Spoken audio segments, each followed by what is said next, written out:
जैसे इस मूवी का स्टार्ट होता है हमें मूवी का मेन कैरेक्टर सियोंग दिखाया जाता है और उसकी बेटी का बर्थडे होता है। इसीलिए सियोंग की मदर उसे कुछ पैसे देती है ताकि वो अपनी बेटी को डिनर पर ले जा सके। लेकिन अब सियोंग को और पैसों की जरूरत होती है तो इसीलिए वो अपनी मदर का एटीएम कार्ड चुरा लेता है। इसके बाद वो अपनी मदर के सारे पैसे चुरा लेता है और पैसों को वो लगा देता है हॉर्स राइडिंग में और इस गेम में वो 4 मिलियन वॉन जीत जाता है। अब सियोंग ने एक कंपनी से बहुत सारे पैसे उधार ले रखे थे तो इसीलिए वही लोग उसके पीछे पड़ जाते हैं। इसके बाद वो सियोंग को पकड़ ही लेते हैं और वो उसे काफी मारते हैं। और जब सियोंग उनके पैसे लुटाने के लिए अपने पॉकेट्स चेक करता है तो वो देखता है कि उसके पास तो पैसे हैं ही नहीं, यानी वो वाले पैसे जिसने हॉर्स राइडिंग में जीते थे। और तब उसे याद आता है कि जब वो इन लोगों से बचकर भाग रहा था तो वो एक लड़की से टकरा गया था, तो जरूर उसी लड़की ने ही उसकी जेब काट ली। अब क्योंकि सियोंग के पास पैसे तो होते ही नहीं तो इसीलिए वो लोग उसे 1 महीने का और टाइम देते हैं जिसमें कि वो उनके पैसे लुटा दे। इसके बाद सियोंग कुछ पैसों का अरेंज करता है और अपनी बेटी को डिनर पर ले जाता है। इसके बाद सियोंग जल्दी से स्टेशन पर पहुंचता है लेकिन अनलकीली उसकी ट्रेन तो मिस हो गई थी। और जब सियोंग वहाँ पर बैठकर ट्रेन के आने का वेट कर रहा था कि तभी अचानक से उसके पास एक आदमी आता है और ये अननोन पर्सन था, यानी सियोंग उसके बारे में कुछ नहीं जानता था। फिर वो अननोन पर्सन सियोंग को कहता है कि मैं तुम्हारे साथ एक गेम खेलना चाहता हूँ। वो सियोंग को कहता है कि अगर तुम इस गेम में जीत गए तो मैं तुम्हें 1 लाख वॉन दूंगा। तब इतने सारे पैसों का सुनकर सियोंग ये गेम खेलने के लिए एग्री हो जाता है। इसके बाद सियोंग काफी मार खाने के बाद ये गेम जीत जाता है, यानी वो 1 लाख वॉन हासिल कर लेता है। इसके बाद वो अननोन पर्सन सियोंग को एक कार्ड देता है ये कहते हुए कि अगर तुम और पैसे जीतना चाहते हो तो इस कार्ड पर जो नंबर लिखा हुआ है उस पर कांटेक्ट करना। इसके बाद सियोंग जब अपने घर जाता है तो उसकी मदर उसे कहती है कि तुम्हारी बेटी अगले साल अपने स्टेप फादर के साथ यूएस में शिफ्ट हो रही है। यहाँ पर हमें ये पता चलता है कि सियोंग की डिवोर्स हो गई है और उसकी वाइफ ने दूसरी शादी भी कर ली है। लेकिन सियोंग कभी भी ये नहीं चाहता था कि उसकी बेटी उससे दूर जाए, लेकिन उसे बहुत सारे पैसे चाहिए होते हैं अपनी बेटी की कस्टडी वापस लेने के लिए, तो इसीलिए सियोंग उस कार्ड वाले नंबर पर कॉल करता है। इसके बाद सियोंग को एक गाड़ी में लाया जाता है जहाँ पर और भी लोग थे, लेकिन फिर उन सारे लोगों को बेहोश कर दिया जाता है। और जब उन सब लोगों की आंख खुलती है तो वो खुद को एक फैसिलिटी में पाते हैं जहाँ टोटल 456 लोग थे और वो वहाँ पर एज अ प्लेयर थे क्योंकि उन सबको एक यूनिफॉर्म भी पहनाया हुआ था। इस फैसिलिटी का होस्ट यानी लीडर एक आदमी था जो कि फ्रंट मैन था वहाँ पर और वो सब पर नजर रख रहा था। अब यहाँ पर एक कॉमन चीज थी कि जितने भी लोगों को वहाँ पर लाया गया था उन सब ने कर्जे लिए हुए थे बहुत ज्यादा। सियोंग वहाँ पर प्लेयर नंबर 1 से मिलता है जो कि एक बूढ़ा आदमी था। उस बूढ़े आदमी को ब्रेन ट्यूमर था, यही वजह थी कि वो यहाँ पर आया था क्योंकि उसकी लाइफ तो वैसे भी खत्म ही होने वाली थी। इसके बाद वहाँ पर 2 प्लेयर्स जिनमें लड़की का नाम सैब्यूक और लड़के का नाम जेंग होता है उनके बीच फाइट होती है। अब यहाँ पर सैब्यूक वही लड़की थी जो सियोंग के पैसे लेकर भाग गई थी, यानी उसी ने उसकी जेब काटी थी। सियोंग तो उसे देखते ही पहचान लेता है, इसीलिए वो अपने पैसे मांगने के लिए उसके पास जाता है। तभी वहाँ पर कुछ गार्ड्स आ जाते हैं जिन्होंने पिंक कलर का यूनिफॉर्म पहना था और उनके फेस अच्छी तरह से कवर्ड थे। गार्ड्स उन सभी प्लेयर्स को बताते हैं कि तुम्हें यहाँ पर टोटल 6 गेम्स खेलनी होंगी और जो इस गेम का विनर होगा उसे बहुत सारे पैसे मिलेंगे। इसके बाद उन सबसे एक कॉन्ट्रैक्ट पर साइन करवाया जाता है और इस कॉन्ट्रैक्ट के 3 मेन रूल्स थे। पहला रूल ये कि कोई भी प्लेयर अपनी मर्जी से गेम को छोड़कर नहीं जा सकता। दूसरा रूल ये होता है कि जो भी प्लेयर खेलने से मना करेगा तो उस प्लेयर को एलिमिनेट कर दिया जाएगा और उनके मुताबिक एलिमिनेट का मतलब क्या था ये तो हम आगे ही जानेंगे। गेम का तीसरा रूल ये था कि अगर मेजोरिटी इस गेम को खेलना नहीं चाहती तो वो इस गेम को छोड़कर जा सकते हैं। इसके बाद उन सबको गेम के लिए ले जाया जाता है। अब यहाँ पर सियोंग अपने क्लासमेट सेंगवू से भी मिलता है जो कि उसे बचपन से जानता था। सियोंग उसे वहाँ पर देखकर काफी हैरान होता है क्योंकि वो तो किसी बिजनेस के लिए आउट ऑफ कंट्री चला गया था। अब पहले गेम के लिए वहाँ पर एक काफी बड़ी डॉल थी और इस गेम का रूल काफी सिंपल था और वो ये था कि डॉल जब भी गाना गाएगी उन सबको आगे बढ़ना है और जैसे ही वो गाना गाना बंद करेगी तो उन सबको रुक जाना है और मूव नहीं करना है और अगर कोई हिल गया तो उसे एलिमिनेट कर दिया जाएगा। अब स्टार्टिंग में तो ये सब कुछ उन्हें किसी प्रैंक की तरह लग रहा था, लेकिन जब एक लड़का हिल जाता है तो उसे शूट करके मार दिया जाता है और यही होता है एलिमिनेट का मतलब, यानी उन्हें मार दिया जाएगा। अब ये देखकर वो सारे लोग काफी घबरा जाते हैं और उन्हें पता चल चुका था कि वो खतरे में है, इसीलिए लोग डरते हुए पैनिक करते हुए इधर उधर भागने लगते हैं।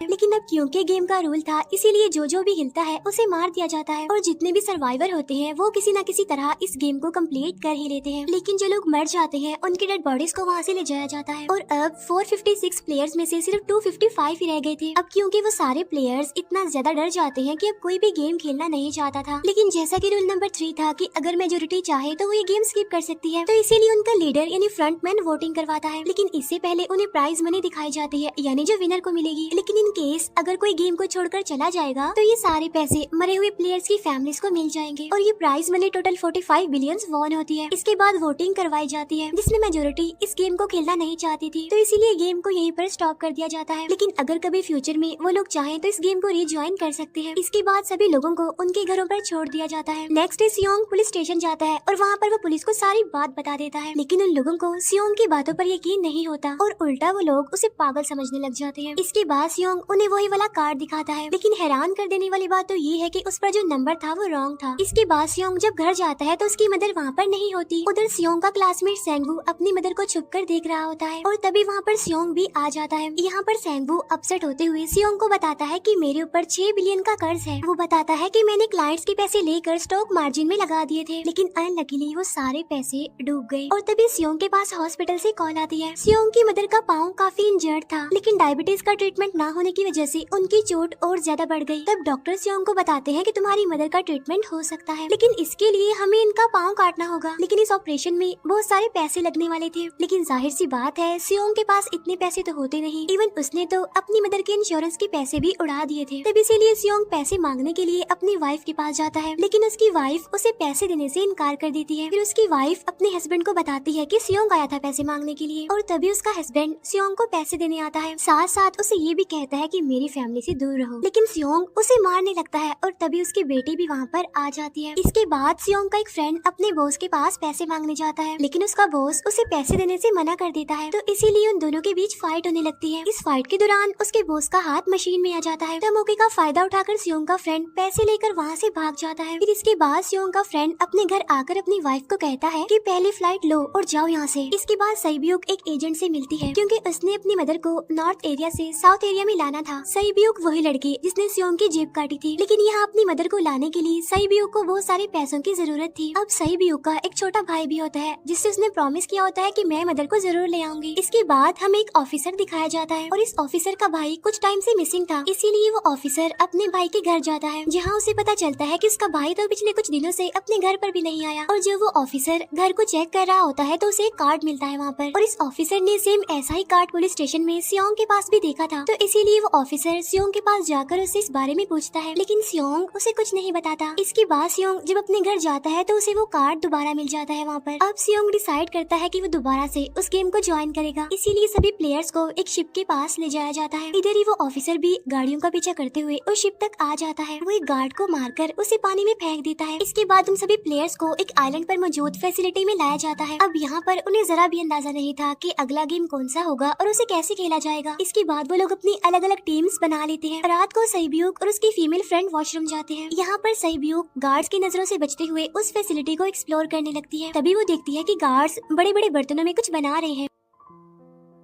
लेकिन अब क्योंकि गार्ड्स को शक हो जाता है तो ये गार्ड वॉशरूम्स को चेक करने के लिए आता है, लेकिन तब तक सईब्यूक वापस आ चुकी थी। इसके बाद सईब्यूक अपनी फीमेल फ्रेंड को सारी बात बता देती है जो उसने देखा था, लेकिन यहाँ पर सेंगवू उन दोनों की बातें सुन लेता है और वो इस बारे में सईब्यूक से पूछता है, जिस पर सईब्यूक बताती है कि वो बड़े बड़े बर्तनों में कुछ पका रहे थे। इसके बाद उन सभी प्लेयर्स को प्ले ग्राउंड में लाया जाता है, जहाँ पर उनके सामने 4 शेप्स थी। 4 शेप्स में से उन्होंने किसी एक शेप को चूज करना था। अब यहाँ पर सेंगवू को पता चल जाता है कि गेम क्या है और क्या करना है हमें। सेंगवू सियोंग को बताता है कि सबने अलग अलग शेप्स को चुनना है। इसके बाद उन सभी को एक छोटा सा बर्तन दिया जाता है जिसमें की शेप्स बनी होती है। अब गेम उनकी ये होती है कि उन्होंने किसी तरह उस शेप को बाहर निकालना है बगैर डैमेज किए, लेकिन अगर शेप जरा से भी खराब हो गई तो उन्हें एलिमिनेट कर दिया जाएगा, यानी मार दिया जाएगा। अब यहाँ पर सेंगवू तो इजिली उस शेप को निकाल लेता है, लेकिन सियोंग इतना ज्यादा घबरा जाता है कि उसकी हालत खराब होने लगती है, लेकिन फिर वो किसी न किसी तरह करके इस गेम को भी जीत लेता है। इसके बाद उन सबको वापस से रूम में लाया जाता है। अब यहाँ पर 187 प्लेयर्स वापस आए थे, जिनमें से अब सिर्फ 108 ही रह गए थे। इसके बाद उन सबको खाने के लिए ले जाया जाता है, लेकिन खाने की वजह से जैंग की एक लड़के से फाइट हो जाती है, जहाँ पर जैंग उस लड़के को इतना ज्यादा मारता है कि वो मौके पर ही मर जाता है। इधर ही हम देखते हैं कि उन प्लेयर्स में से एक डॉक्टर होता है जो गार्ड्स के साथ मिलकर मरे हुए लोगों के ऑर्गन्स निकाल कर उन्हें चाइनीज को बेचने का काम करता है। इसीलिए जब भी डेड बॉडीज को ले जाया जाता है तो वो डेड बॉडीज को गायब कर लेते हैं, क्योंकि ये सब कुछ एक प्लान के अकॉर्डिंग चल रहा था, क्योंकि ये सारा कुछ फ्रंट मैन से छुपकर हो रहा था। यही वजह थी कि कंट्रोल रूम में भी उन्होंने अपना ही एक आदमी बिठाया हुआ था जो कि उन लोगों की सारी वीडियो फुटेज डिलीट कर देता था। और गार्ड्स तो डॉक्टर को गेम के बारे में पहले ही बता देते थे ताकि वो सरवाइव कर सके। यहाँ पर एक गार्ड उसी प्लेयर डॉक्टर को बताता है कि आज हमने प्लेयर्स को जानबूझकर खाना कम दिया है ताकि वो आपस में लड़ने लगे, जिससे होगा ये कि सारे वीक प्लेयर्स गेम से आउट हो जाएंगे। साथ ही गार्ड डॉक्टर को अपनी अगली गेम के बारे में बता देता है। अब 30 मिनट के बाद वहाँ पर लाइट्स ऑफ होने वाली थी। अब यहाँ पर सेंगवू को पता था कि सियोंग की टीम जरूर कोई उल्टा काम करेगी, इसीलिए वो उस टीम को अपने पास बुलाकर उन्हें रिलैक्स रहने के लिए कहता है। उधर वो जो डॉक्टर प्लेयर होता है वो जैंग की टीम में शामिल हो जाता है। यहाँ पर डॉक्टर जैंग को बता देता है कि अगला गेम क्या होने वाला है। इसके बाद लाइट्स ऑफ हो जाती है और जैंग अपनी टीम के साथ मिलकर बाकी सभी को मारने लगता है। जैंग एक लड़की को मारकर सईब्यू को मारने जाता है, लेकिन तभी सियोंग उसे बचा लेता है। इसके बाद गार्ड्स वहाँ पर आकर उन सभी को रोक लेते हैं और अब टोटल 80 लोग रह गए थे। इसके बाद उन सभी को तीसरे गेम के लिए ले जाया जाता है और यहाँ पर उन्हें 10-10 प्लेयर्स की एक टीम बनाने के लिए कहा जाता है और वो लोग ऐसा ही करते हैं, अपनी अपनी टीम बना लेते हैं। अब क्योंकि जैंग को अगली गेम के बारे में पहले ही पता होता है, इसीलिए वो सईब्यू की फीमेल फ्रेंड को अपनी टीम में नहीं रखता और वो अपनी टीम में सिर्फ मर्दों को ही रखता है। इसके बाद सेंगवू भी अपनी एक टीम बना लेता है। अब क्योंकि उन्हें एक प्लेयर की जरूरत थी तो इसीलिए सईब्यू की फीमेल फ्रेंड उनके टीम में शामिल हो जाती है और ये गेम असल में टग ऑफ वॉर का होता है, यानी उन्होंने अपने सामने वाली टीम को नीचे गिराना था। इसके बाद गेम स्टार्ट हो जाती है और जैंग की गेम बड़ी आसानी से इस गेम को जीत लेती है। इसके बाद बारी होती है सेंगवू की टीम की। तब प्लेयर नंबर 1 यानी वो बूढ़ा आदमी कहता है कि मैंने अपनी जिंदगी में बहुत सारी टग ऑफ वॉर्स खेल रखी है, इसीलिए उन सबको गाइड करता है कि इस गेम को कैसे जीतना है। तो इसीलिए वो लोग किसी न किसी तरह करके इस गेम को जीत जाते हैं। फिर दिखाया जाता है कि 30 मिनट के बाद दोबारा से लाइट्स ऑफ हो जाएंगी, जिस पर सेंगवू उन सबको कहता है कि रेडी रहना। तो इसीलिए वो डिसाइड करते हैं कि एक एक करके हम पहरा देंगे। अब जैंग की टीम में एक से बढ़कर एक चालाक प्लेयर था, तो इसीलिए जैंग को डर होता है कि कहीं उसकी टीम उसे ही साइड पर न लगा दे, यानी उसे ही अपने रास्ते से न हटा दे। दूसरी तरफ डॉक्टर और गार्ड्स मिलकर डेड बॉडी की ऑर्गन्स निकाल रहे होते हैं और इन ऑर्गन्स को डिलीवर करने जाना था गार्ड नंबर 28 एंड 29। तब वो सभी एक डेड बॉडी के बारे में बातें करने लगती हैं जिसकी सिर्फ एक किडनी थी और वो उसे ज़ॉम्बी कह रहे थे। अब यहाँ पर जो गार्ड नंबर 29 था, यानी जिसने वो ऑर्गन्स डिलीवर करने जाने थे, वो कोई और नहीं बल्कि वो ऑफिसर था जो गार्ड के बेस में वहाँ पर आया था। और ये सब बातें सुनकर उसे शक होता है कि शायद ये लोग मेरे भाई की बात कर रहे हैं, क्योंकि उसकी भी एक ही किडनी थी। इसके बाद नंबर 28 और 29 यानी वो ऑफिसर ऑर्गन्स को डिलीवर करने के लिए चले जाते हैं। रास्ते में वो ऑफिसर नोटिस करता है कि टनल में तो बॉम्ब लगा हुआ है। तब नंबर 28 उसे बताता है कि जब हम यहाँ से बाहर निकलेंगे तो इस जगह को ब्लास्ट कर दिया जाएगा। अब यहाँ पर वो ऑफिसर नंबर 28 से और इन्फॉर्मेशन लेने की कोशिश करता है, इसीलिए नंबर 28 को उस पर डाउट होने लगता है, इसीलिए वो उस ऑफिसर को अपना फेस दिखाने के लिए कहता है। अब यहाँ पर वो ऑफिसर अपना फेस भी दिखा देता है, साथ साथ वो नंबर 28 पर गन पॉइंट भी कर देता है। साथ साथ वो ऑफिसर उससे एक किडनी वाले आदमी के बारे में पूछता है कि वो कौन है जिसे तुम ज़ॉम्बी कहते थे, जिस पर वो नंबर 28 उससे कहता है कि वो तो एक लड़की थी। अब यहाँ पर नंबर 28 उस ऑफिसर को कहता है कि तुम लीडर के रूम में जाकर सारी इन्फॉर्मेशन देख सकते हो, वहाँ पर सबका डाटा है। ये जानने के बाद वो ऑफिसर नंबर 28 को मार डालता है। उधर वो डॉक्टर गार्ड से अगली गेम के बारे में पूछता है, लेकिन इस बार गार्ड्स को भी अगली गेम के बारे में पता नहीं होता। तब इसीलिए डॉक्टर को गुस्सा आ जाता है और वो एक गार्ड को पकड़ लेता है और उनकी फाइट होने लगती है। इसी फाइट में डॉक्टर उस गार्ड को मार कर वहाँ से भाग जाता है। इसके बाद एक गार्ड भी उसका पीछा करता है और वो दोनों प्लेग्राउंड में आ जाते हैं। यहाँ पर गार्ड डॉक्टर को अपनी बातों में फंसा कर उसे मारने वाला होता है, लेकिन तभी लीडर इन्हीं फ्रंटमैन आकर उसे मार डालता है और बाद में वो उस डॉक्टर को भी मार डालते हैं। साथ साथ इन्हीं वहीं पर नंबर 28 की डेड बॉडी भी मिल जाती है, जिससे इन्हें ये पता चल जाता है कि फैसिलिटी में कोई घुस गया है। उधर वो ऑफिसर लीडर इन्हीं फ्रंटमैन के रूम तक पहुंच जाता है। तब वो चेक करते करते एक ऐसे रूम में जाता है जहाँ पर सबके रिकॉर्ड्स थे और जब वो ऑफिसर रिकॉर्ड चेक कर रहा होता है तो उसे सभी विनर्स की एक लिस्ट मिलती है, जिसमें उसके भाई का भी नाम था, यानी वो भी कभी विनर था। उधर सभी प्लेयर्स को 4th गेम के लिए ले जाया जाता है, जहाँ पर उन सबको अपना अपना पार्टनर चुनने के लिए कहा जाता है और वो प्लेयर्स करते भी ऐसा ही है, अपना अपना पार्टनर चुन लेते हैं। सईब्यू की फीमेल फ्रेंड भी अपना पार्टनर ढूंढने की कोशिश करती है, लेकिन कोई भी उसका पार्टनर बनने को तैयार ही नहीं था। इसके बाद सभी प्लेयर्स को 10-10 मार्बल्स दिए जाते हैं। असल में ये गेम ऐसी होती है कि एक प्लेयर को अपने पार्टनर से सारे मार्बल्स लेने होते हैं बगैर कोई जोर जबरदस्ती किए, और जो दूसरा पर्सन होगा यानी जिसके पास मार्बल्स नहीं होंगे उसे मार दिया जाएगा। फिर सेंगवू और सियोंग का फ्रेंड ऑड और इवन का गेम खेलते हैं, जिसमें कि उन्होंने गेस करना था कि सामने वाले के हाथ में कितने मार्बल्स हैं। अब यहाँ पर सियोंग का फ्रेंड सेंगवू के सारे मार्बल्स जीत जाता है, जिसकी वजह से लास्ट में सेंगवू के पास सिर्फ एक ही मार्बल बचता है। अब क्योंकि सेंगवू को पता चल चुका था कि अब वो बच नहीं पाएगा, इसीलिए वो सियोंग के फ्रेंड को अपनी बातों में फंसा कर उसे ये यकीन दिलाता है कि अगर हम में से कोई भी हार गया तो हारे हुए लोगों का मैच दोबारा करवाया जाएगा। अब यहाँ पर सेंगवू धोखे से सियोंग के फ्रेंड के सारे मार्बल्स चेंज कर देता है। इसके बाद सेंगवू मार्बल्स लेकर गार्ड को दे देता है और वहाँ से बाहर चला जाता है। और जब सियोंग का फ्रेंड मार्बल्स चेक करता है तो वहाँ पर पत्थर होते हैं। उधर प्लेयर नंबर 1 यानी उस बूढ़े आदमी की हालत खराब हो रही थी, इसीलिए वो तो इधर उधर घूम रहा था, लेकिन सियोंग किसी तरह उसे खेलने के लिए एग्री कर लेता है। अब यहाँ पर वो दोनों यानी वो बूढ़ा आदमी और सियोंग भी इवन आउट खेलते हैं। अब इनमें से वो बूढ़ा आदमी सियोंग के सारे मार्बल्स जीत जाता है, लेकिन लास्ट राउंड में वो बूढ़ा आदमी भूल जाता है कि उसने क्या चूज किया था। तो यहाँ पर सियोंग उसे बातों में फंसा कर उसके सारे मार्बल्स ले लेता है, लेकिन यकीन मानिए कि वो बूढ़ा आदमी काफी चालाक था। उसने एक मार्बल अपने पास ही रखा हुआ था और वो दोबारा से इधर उधर घूमने लगता है। अब यहाँ पर सियोंग उसे रिक्वेस्ट करता है कि प्लीज मेरे साथ एक और गेम खेलो ना। तब यहाँ पर वो बूढ़ा आदमी कहता है कि मुझे पता है कि तुमने सारे मार्बल्स धोखे से लिए हैं मुझसे। वो कहता है कि मुझे सब पता था, बस मैं पागल बनने की एक्टिंग कर रहा था।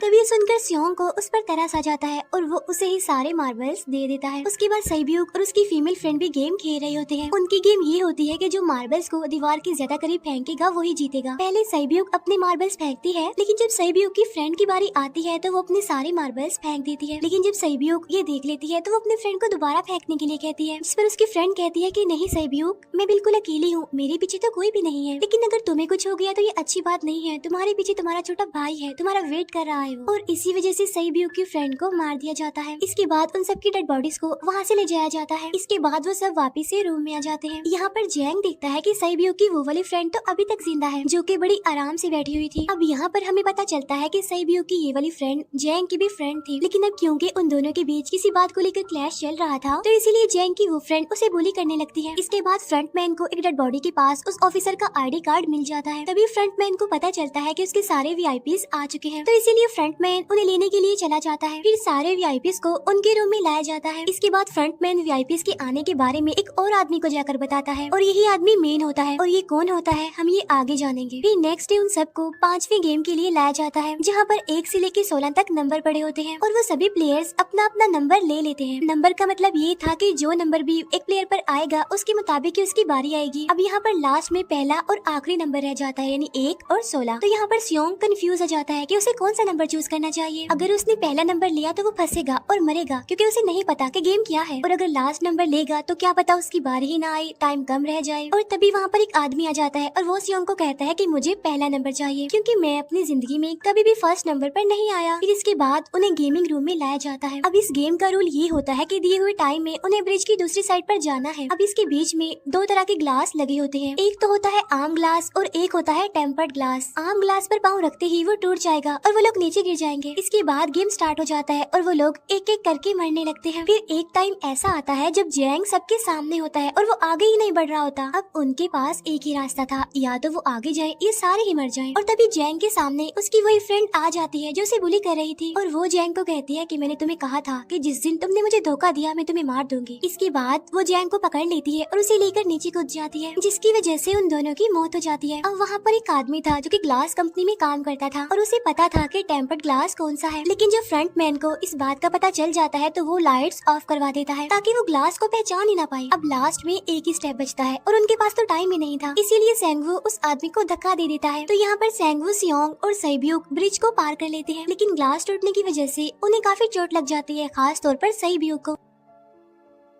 उधर उस ऑफिसर ने एक सर्वेंट को मारकर उसकी जगह खुद ले ली थी। अब एक VIP को उस ऑफिसर पर शक होता है और वो उसे कहता है कि अपना मास्क रिमूव करो, लेकिन वो ऑफिसर कहता है कि ठीक है, लेकिन मैं अंदर जाकर अपना मास्क रिमूव करूंगा। इसके बाद वो ऑफिसर उस VIP को लेकर अंदर चला जाता है। अंदर जाकर वो ऑफिसर उस VIP को बेहोश कर देता है और इस बात का पता फ्रंटमैन को चल जाता है, इसीलिए फ्रंटमैन उसके पीछे जाता है और वो उस ऑफिसर को देख लेता है, इसीलिए वो ऑफिसर वहाँ से भागकर आइलैंड पर आ जाता है। फ्रंटमैन भी उसका पीछा करते हुए वहाँ पर आ जाता है। अब यहाँ पर वो ऑफिसर अपने सीनियर्स को कॉल करने की कोशिश करता है, लेकिन कॉल कट हो जाती है। फिर वो ऑफिसर उन्हें सारे सबूत भेजता है, लेकिन वहाँ पर नेटवर्क नहीं था। इसके बाद फ्रंटमैन ऑफिसर को पकड़ लेता है और उसे उनके साथ चलने के लिए कहता है, लेकिन वो ऑफिसर तो उस फ्रंटमैन पर गोली चला देता है। इसके बाद फ्रंटमैन अपना मास्क उतार देता है, तो वो ऑफिसर देखता है कि वहाँ पर कोई और नहीं बल्कि उसका अपना भाई है वो। इसके बाद ऑफिसर का भाई यानी फ्रंटमैन उसे शूट कर देता है और वो जाकर पानी में गिरता है। उधर ग्लास लगने की वजह से सैब्यूक काफी इंजर्ड हो गई थी और उसका बहुत सारा खून भी बह रहा होता है। इसके बाद इन सर्वाइवर्स को डिनर के लिए ले जाया जाता है और उनके पास एक एक नाइफ भी रख दिया जाता है, मतलब रात में उन तीनों में से कोई भी एक दूसरे को मार देगा। तभी सियोंग नोटिस करता है कि सईब्यू की हालत काफी खराब है, इसीलिए वो सईब्यू को कहता है कि फिक्र मत करो, हम दोनों साथ हैं और इस गेम में हम दोनों मिलकर सेंगवू को हरा देंगे। इसके बाद हम दोनों यहाँ से बाहर निकल जाएंगे और पैसों को आधा आधा डिवाइड कर लेंगे। सईब्यू उसे बताती है कि मेरा एक छोटा भाई है जिसे मैं ऑर्फनेज में छोड़कर आई हूँ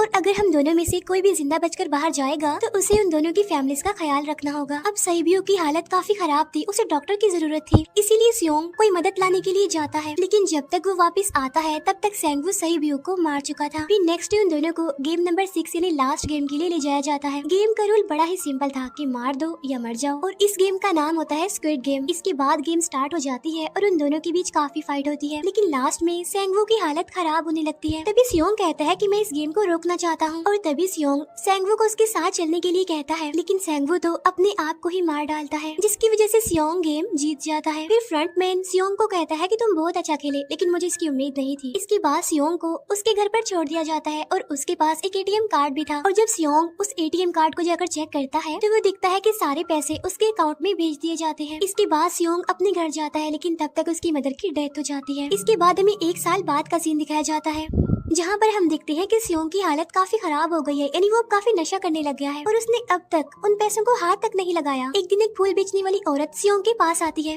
और वो उसे सेम वैसा ही कार्ड देती है जिसमें एक एड्रेस लिखा हुआ था और फिर सियोंग उस एड्रेस पर जाता है जहाँ पर उसे पता चलता है कि ये सारा किया धरा किसी और का नहीं बल्कि उस बूढ़े का है, प्लेयर नंबर 1 का, और वो अभी भी जिंदा है। यहाँ पर वो बूढ़ा आदमी सियोंग को बताता है कि मैं अपनी लाइफ से बोर हो चुका था और ये सारी गेम मैंने अपने क्लाइंट्स के साथ मिलकर बनाई ताकि मैं लोगों को मरता हुआ देखकर एंजॉय कर सकूं, लेकिन हाँ, हमने किसी को मजबूर नहीं किया था ऐसा करने के लिए और मैंने गेम में इसीलिए पार्टिसिपेट किया क्योंकि गेम देखने से ज्यादा उसे खेलने में मजा आता है। वो कहता है जो पैसे तुम्हारे पास है वो मेरे ही है और ये कहते ही उस बूढ़े आदमी की मौत हो जाती है। इसके बाद सियोंग सईब्यू के छोटे भाई के पास जाता है और उसे लेकर वो जाता है सेंगवू की मदर के पास और वो सेंगवू की मदर को कहता है कि इस बच्चे का ख्याल रखना, साथ साथ वो उसे एक बैग भी देता है जिसमें बहुत सारे पैसे होते हैं। इसके बाद सियोंग स्टेशन पर जाता है जहाँ पर उसे वही अननोन पर्सन मिलता है जो कि उसे मूवी के स्टार्ट में भी मिला था। यहाँ पर सियोंग उसका पीछा भी करता है, लेकिन तब तक वो भाग चुका था। फिर सियोंग उस कार्ड वाले नंबर पर कॉल करता है और वो पूछता है कि तुम लोग कौन हो और लोगों के साथ ऐसा क्यों कर रहे हो, क्यों खेल रहे हो लोगों की जिंदगी से। लेकिन आगे से उसे रिस्पॉन्स आता है कि सियोंग अगर तुमने जिंदा बचना है तो प्लेन में चढ़ जाओ और इसी के साथ ही मूवी यहीं पर एंड हो जाती है।